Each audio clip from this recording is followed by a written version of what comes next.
Hold on to your butt. Come on, sucker. Let's get it on. Oh, you want to fight? You want to fight? I do not entertain hypotheticals. The world as it is vexing enough. You don't know anybody named Iris? I don't know nobody named Iris. Can I have a piece of toast? I don't give a damn what you think you are entitled to. We are changing the course of history as we see it. That is what Wesley demands. How could you do this to me? Really, I want to know. Why did you do that? What you feel only matters to you. Step back for 1 minute and look at the big picture. And that's all. No, not for the real fire. We offer you a bond, a family that very few can understand. Help me. Help you. And don't do drugs. Or Whatever Movies with Wesley and Iris. What up, and welcome to Or Whatever Movies. I am your co-host, Iris, and I'm here with my older brother, Wesley, and today we're talking about Disney Pixar's Brave. Brave's cousin, Apple Original Film Dances with Wolves. WOLFWALKERS. The Last Unicorn. It's really funny that you say that because as soon as I saw that opening 4 shot, I heard in my mind, I'm alive. I'm from America, because dang, that looked pretty darn Last Unicorny. Dude, it's not even an American movie. Princess Mononoke. Are you just naming random animated films now? No, films that this movie steals directly from. How to Train Your Dragon. But coming off of watching Spirited Away with Paloma. So you're still cuddling her to comfort her from the awfulness and horror that is Spirited Away? Well, Spirited Away is no Princess Mononoke. But yeah, I watched Spirited Away and No Face is like, and being super creepy. And then I put her to bed and then turned on WOLFWALKERS. And it seemed really tame in contrast. Avatar. The Avatar parallels ran deep. Well, Avatar was supposed to be a riff on Dances with Wolves. It wasn't supposed to be, but that's what a lot of people compared it to. WOLFWALKERS, available on Apple TV. Ironically, the least Apple TV looking. TV Plus. I knew you were going to say that. I knew you were going to be like, oh, at least this wasn't all shiny in 3D. In fact, it was really flat and 2D and had weird shadows that made the characters look transparent. Did you know that this is the first animated feature entirely animated and created by wolves? What are you talking about? It feels, it could have been a 1960s Charlie Brown. You know, you're an Irish wolf, Charlie Brown. Like, this has a timelessy feel because I was going to say it's set in a timelessy time, but it's actually set in a very real time, which confused me. The opening lower third is like, oh, this is so-and-so Ireland in 16-something. Is there a historical reference for this story? So there's a lot about Irish history in this movie. It's based on a fairy tale, or based on a tale whereby the English move in and the Irish are driven away or driven off their lands. And in this case, it's just adapted so that they become wolves. They embrace the wildness that they've been subjected to.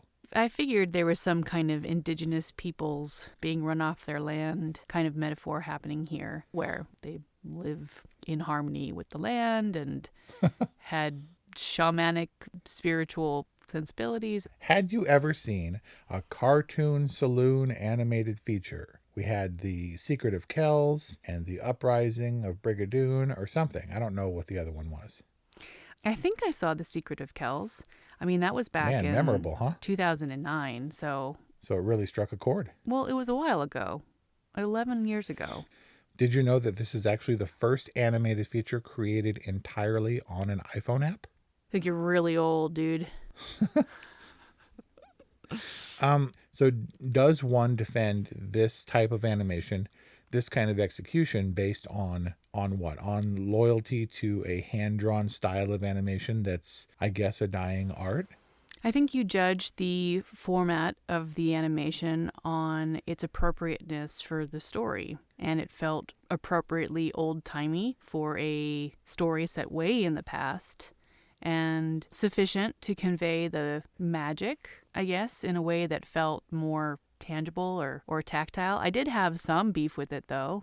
There were some shots that they returned to that I was just like, I don't even know what that is. That image is so flat that... Oh, is that the wall? The weird grid on the wall? Yes, the weird overhead of, like, I'm guessing the walled city. There were a couple of repeat images that were so flat and out of context that I was like, I don't even know what I'm looking at.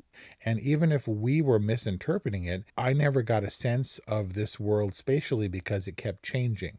It was a stylistic device that was disorienting, and it kept me from being immersed. And a lot of the time I was literally looking at the lines. I was, the rough style animation and evoking this idea of maybe motion or blur or wildness, strong, hard lines. There were unnecessary lines that extended past the borders of the animated figures.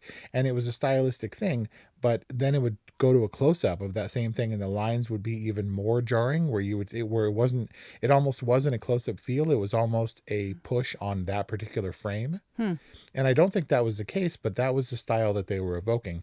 And it made it really hard to be, I'm in a world of 17th century Ireland. Yeah, the animation felt almost stubbornly flat. Like they used lighting design and effects in the forest, which had more dimensionality because of it. But it felt like they did not use lighting in the city settings. And it was just so flat that it was confusing, especially when we got into action scenes in the cities where I was like, I don't even know what's going on. Well, that was because nature good, city bad. The colors popped in the forest. It was supposed to be more visually appealing, and the colors were kind of muted in the town. Definitely a stylistic choice. Do you feel like that good, bad dichotomy extended? Like if nature good, city bad, like did you feel like the wolves were good and the people were bad? Yes, that's what you were meant to think. It's why I compared it to How to Train Your Dragon. Dragon's bad until the headstrong child goes off into the wild and encounters a dragon, and at first is afraid and then becomes friends and then begins to understand that the dragons aren't bad and looks back and in fact the father is bad and the humans are bad, even though they're trying to protect. And I'll bet you they're going to reconcile their emotions at the end and they're going to find a commonality. It seemed a little bit more nuanced than that. I mean, it was probably more along the lines of Last Unicorn, where it's like these wolfwalkers are the last of their kind and they're misunderstood. Did you know that Cartoon Saloon had a contest where whichever animator could complete a wolf feature the fastest, that's what they were going to throw up under the title of Wolfwalkers, and that was going to be the movie? I don't know what I can trust from you anymore. Is that true? If that seems plausible, we have a problem. Well, Wolfwalkers maybe has a problem. I guess there's lots of wolf movies, but I thought that wolves were a nice animal to explore in an animated film. I remember back in the day when I shot my film Smokey. Shameless plug. We had to cast a wolf, but of course you can't cast a full wolf. We had to cast like a half wolf. And Mariana went on and on about wolves. She went to a wolf preservation and spent a day petting and rolling around with the wolves and stuff. She was a huge wolf fan, and she totally preached the wolf doctrine, where she was just they're smart and they're so intelligent and they're so beautiful and they're so loyal and they're so misunderstood. I thought that wolves were a complex kind of animal that are feared and kind of wild, but they were obviously fiercely loyal to their wolf walker and just wanted to kind of live their little peaceful forest lives. Sure. I mean, I worked on a pit bull show, and everyone doesn't like pit bulls, but it's all in the training for dogs. I came to appreciate that dog. Yeah, maybe it's just the wolves being strong and fierce when they need to be, but also loving and nurturing is, it's horrible to compare a group of people to animals. It rarely goes well. But in this case, kind of appropriating this tale and having the wolves represent the Irish that are driven away by colonialism. If that's the theme, it's not our national kind of consciousness, but wolves maybe could be apt. I had no problem with the wolves. And I guess we're supposed to align ourselves with the wolves, or the sensibility that Robin comes to appreciate. let me tell you, Robin as a character, way more interesting as a wolf. Yeah, because she was just like kind of a like a little blonde girl. Yeah, she was kind of annoying up top. And, I get it. She's like all precocious and she's adventurous and she's feeling really hemmed in by her new place in life within the walled city. But like she was kind of grating and the movie really dragged until she turned into a wolf. And then they got that great cue in and they're like wolves and they're running around and you're like, oh, okay, that little musical montage really breathed new life into this film for me. And that's when the story actually started to pick up. Interesting. So Peppermint Patty was strange because she was not when Robin first encounters the Peppermint Patty wolf, she's all doe-eyed and sweet and like, oh look, I'm a good wolf. You can trust me, I'm a wolf.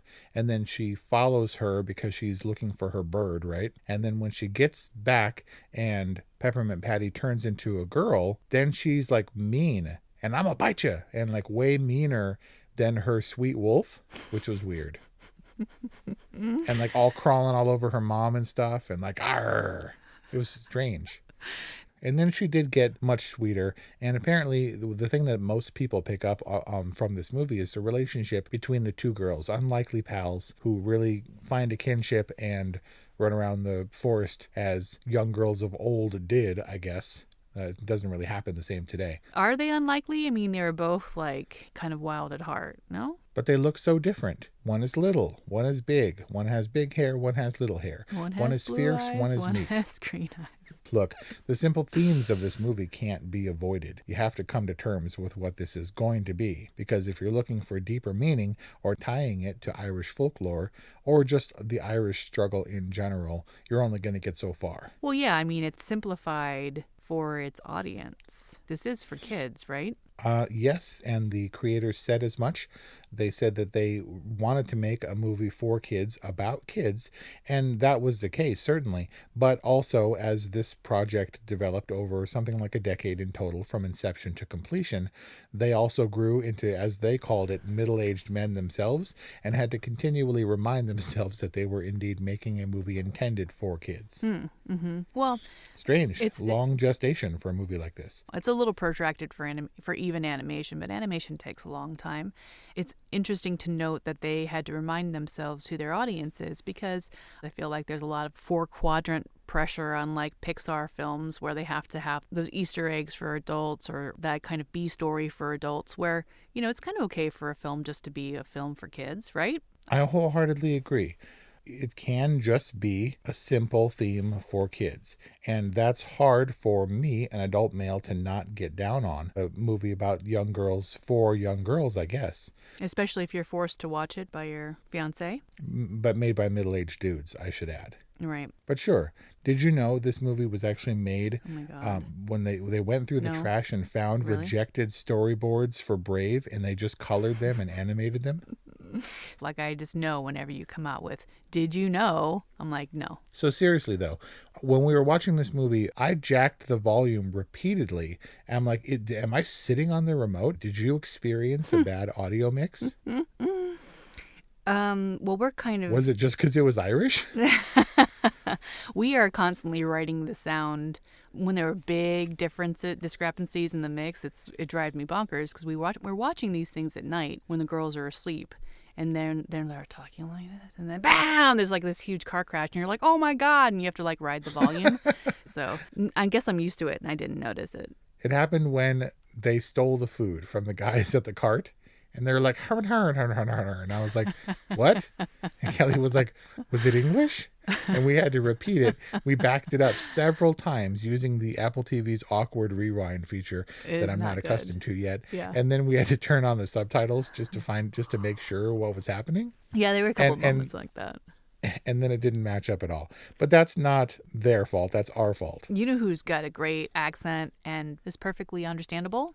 The only recognizable name in this movie? Sean Bean. Ned Stark himself. No, he's Boromir, you infant. I was like, why does this thing reek of Game of Thrones? And I was like, oh, Sean Bean. And Boromir. And I don't even know who that is. And oh my God. Ned Stark has such a wonderful, soothing voice, and his dad character was so sweet. I mean, he was a little bit, there were a couple lapses in his judgment, and he was a little bit indulgent with her. Like, you kind of have to put on the iron glove every now and then. But Bill, was his name Bill? That's weird. They called him Goodfellow the whole time, but the Bill Goodfellow dad was the sweetest dad ever. Like, he'd be mad at her, but then he'd just be like, I'm just mad at you because I'm afraid. Or I'm mad at you because I love you. And it was so sweet. Well, yeah, he wasn't as brusque as Stoic the Vast in How to Train Your Dragon, but still just as loving. This is one of the few movies that Sean Bean, spoiler, doesn't die in. The only part of Sean Bean that died in this movie was maybe his career. Aww. I had to work it in somehow. You didn't like Wolfwalkers. Why are you hating? You were the one that wanted to watch this thing. Well, because Kelly wanted to watch it. And she was like, so why didn't you like it? And I could feel a little bit of the sting in her when she was asking me what my issue was. And I've been trying to figure it out. Here's what I came up with. Bear with me here. You know those dudes like downtown in Vegas or something, and they get down on the ground and they spread out their blanket and they create mystifying, magnificent spray paint art using the lids, and all of a sudden there's a planetscape and you're like, whoa, you do the thing and you make the moon like that, and you do like the flicking technique to make the stars. Crazy. You know those dudes? 100%. Have you ever bought one of those things? No. How come? I'm cheap. Wasn't it cool? It was totally cool, and maybe if I like turned on the black light and toked out, it might be cool to have on my wall, but I don't. Undoubtedly, Wolfwalkers would be better, I think. I'm told, I'm guessing, if you were stoned. But nobody buys those things because part of the experience is watching it on the street. It's not art, really. Kind of, I guess. But it's a kind of street art that requires the story to make it appreciable when it's on your wall. Because you'd be like, this is interesting. And be like, dude, I was in Vegas and this dude, he was like, wah, twa, flash. And like all of a sudden there was artwork. And I was like, whoa. And I had to buy that. And people would be like, but then you framed it? Well, yeah.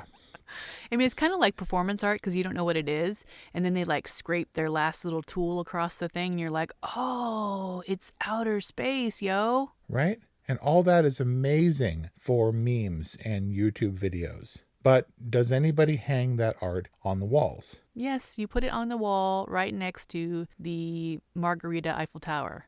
So, I mean, it's kitschy and it's unique, but that doesn't necessarily mean it's enduring or satisfying.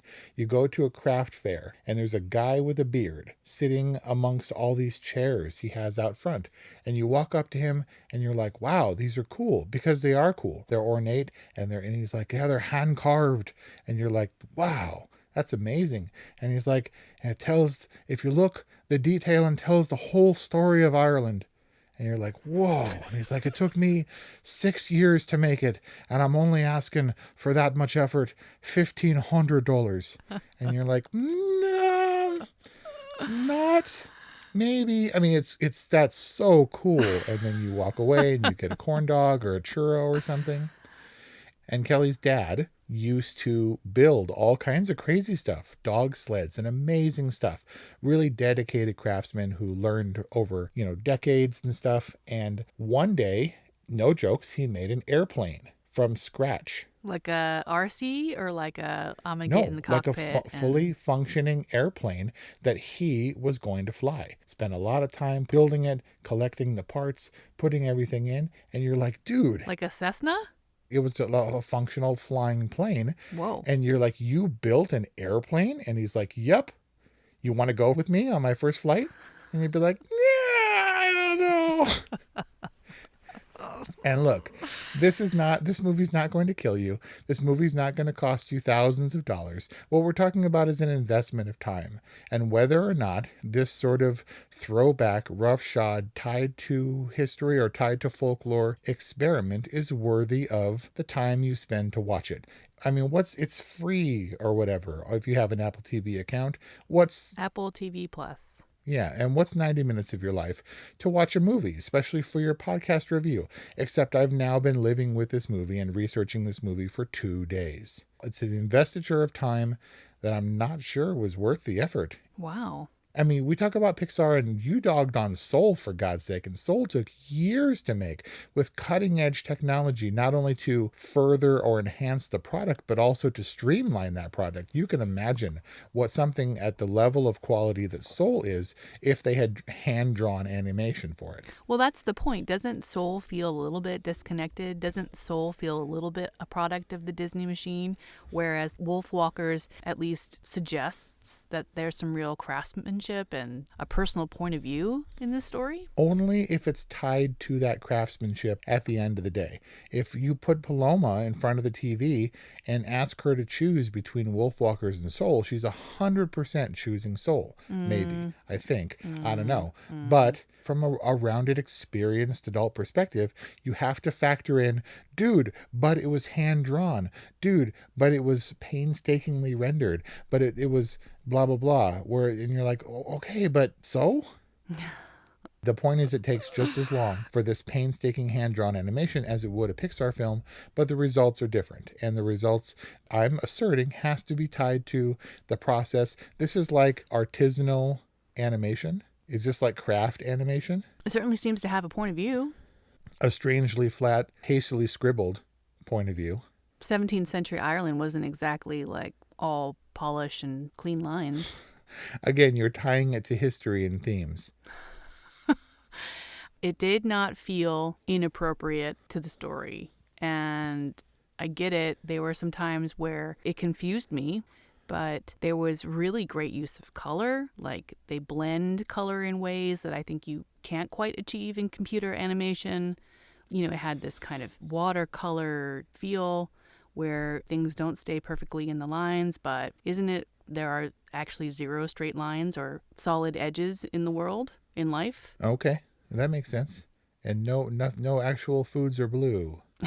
Even blueberries are like green inside and purple or something. I don't know, dude. I'm feeling like it's telling that you're stuck on the animation because it's not even letting you think about or like, did it prohibit you from enjoying the story? No, it just prohibited me from being fully immersed. Someone said during one of the interviews that they loved this movie because it reminded them of a book come to life. And I think that's very fitting because this style of animation would be perfect for a kid's book, even a long-form kid's book or a series of kids' books. When it's animated and you're supposed to believe, it's a little bit harder for me to do. I understand what you're saying, so let's get into the issues of the story because it was a very simple story. The girl defies her father, goes out and develops a deeper understanding, which she brings back to people. There's conflict until ultimately there's a deeper understanding. And her father, literally is brought on board with the ideas that his daughter is fostering now. Yeah, they kind of skirted or suppressed the whole vampire connection. They were like, well, you're not really supposed to bite people and turn them into wolfwalkers, but in this case... Werewolf connection, right. And look, so let's keep it in perspective and keep it a kid-themed movie. I got no problem with that. What I have a problem with was what they tried to sort of pull over. And the friendship between the girls was great. They had a montage where they were romping, and that was all beautiful, and they formed a connection, and they bridged the bond that had driven the Irish and the English apart if they ever had a bond to begin with. All good stuff. But the biting thing was strange. And then we had the subplot of flipping the scene and having Robin, who's now a wolf, have to re-infiltrate her own house, her own home, to get back where she was the infidel now, right? Right. And Robin also has to turn against Mabe, ostensibly for her own good, but kind of against her better judgment. She was more meek and scared, and they had the sort of subplot of releasing the mom from her cage. I don't know why Lord Protector felt the need to keep her in the cage, or to what end. Well, he wanted to show the townsfolk that he had tamed the wolf, right? But he hadn't really. I mean, was she being tamed? Because, I mean, I would get it if she was like, all right, I'll be a good wolf if you spare my daughter, but there was no agreement or anything. Right. He's like, I've tamed the wolf who's in a cage, and if she wasn't in a cage, she'd rip me apart. Why, if Robin is so immediately charmed, or at least comes to understand the wolves after a bite, which doesn't do her any harm other than giving her the ability to see, and I guess to be a wolf at night, right? Why not bite everybody? Mabe, why not bite the Lord Protector? Or run around, just nip everybody in the crowd so people understand. That's what I'm talking about. Like, they kind of just did away with the question early on with Mabe saying, yeah, my mom says, like, don't really bite anybody. That's bad. And we were supposed to kind of accept that. Fine. But when Goodfellow is forced to get a hold of the rogue Peppermint Patty Wolf and Mom snaps at him, you're like, ah, here it is. You can see, which he doesn't, which they also suppress. And you see the gleam in his eye of the wolves running through the forest. But he doesn't understand until he's forced to understand that his kid, Robin, is running around as a wolf. And even then, he's like, I don't understand. And I'm like, yes, I'm yelling at the screen. Yes, you do. You can see now. And what was obviously coming was the device of him becoming the wolf, fully embracing everything his daughter is talking about to defeat the Lord Protector. Yeah, but he was so resistant to it until... Was it that he consciously resisted it until it came time where he needed to become Teen Wolf and win the basketball game? Or did they just save his transformation for when it served the story best? Well, I don't think... Well, first of all, he doesn't know how to wolf out, right? This is new to him. But Goodfellow is the state huntsman or whatever. He was the Lord Protector's #1 wolf hunter dude. You are no hunter. That's a big turn for him to make. From like hunting and trapping wolves is like my life to I'm gonna be sympathetic and empathetic to my prey. Yeah, you are no hunter. And as a matter of fact, Kelly said early in the movie when Robin goes out on her own and is trying to find the bird, Kelly said she's not a very good hunter. She's pretty irresponsible when she goes out to find the bird. But wasn't that was awful when she shot the falcon? It Merlin? Was pretty bad, yeah. It was terrible. And then the wolf, but the falcon's okay. Oh yeah, but so how come the falcon doesn't turn into a wolf? Well, she didn't bite. It wasn't a wolf-tainted arrow. Oh yeah, it's the bite, not the healing part. Mm-hmm. Right, but that was part of the convention. It was like, why not just bite people's limbs? Uh-oh, you're caught, just escape. Uh-oh, she was shot, just heal her. Like, it was very convenient. Yeah, you know what was also really convenient? The ending. I mean, was like Sean Bean like all up on Mama Wolf? Like they were just one big happy family then? It was just implied that they were naturally going to fall in love. Right. The redheads, man. A little convenient. And they did their dances with wolves, moving on to the next settlement thing where they could live their wolfy life. Yeah, kind of strangely drawn, like in a horse-drawn carriage. Like, why wouldn't you just be on a dog sled? A dog sled? With wolves. A dog sled, I get it. Do you have a newfound respect for wolves after having watched Wolfwalkers? Sure. And the Irish.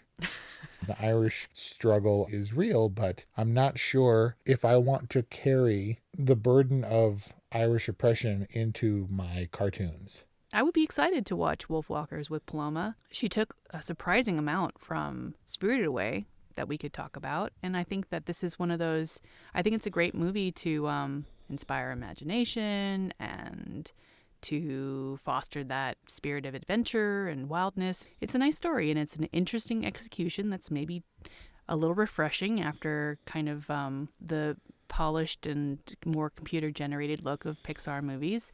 I mean, I wasn't terribly excited about watching Wolfwalkers when you suggested it, but now that I've seen it, I'm glad I did, and I give Wolfwalkers a good.